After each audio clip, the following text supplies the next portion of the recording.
وجهزنا عربيات المصنع عشان نستكشف ونستطلع، وجبنا ميكروسكوب كبير واللهم اجعله خير لاستكشاف معاني السعادة ومعنى حياتنا والإفادة، ومسكنا ميكروفون مع مزيكا عشان نشجع الجمهور بالطريقة.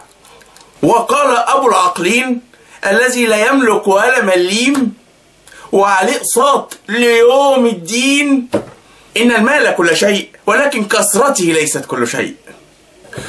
ودخل في نوبة عياط وبدأنا نلمله في تبرعات. ثم قال أبو المعلمين: بصوا يا معلمين، إن العلم بلا أخلاق كالعربية بلا سواق. فقال رجل بق: يمكن عربية كبدة وصدق مش محتاجة إلا أكل وزاق. فقلنا له: النق فمنهم من قال: السعادة يا أحباب في الإنجاب، عشان نعمل عزوة ونحارب بيهم في أي غزوة. ومنهم من قال: في الطعام بيتزا وشاورما وحمام.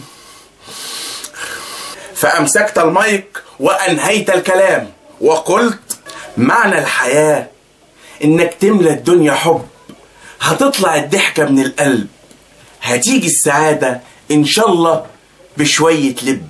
فالتفوا حوالي الجموع بهبة وقالوا لي: عزيز هات حبة.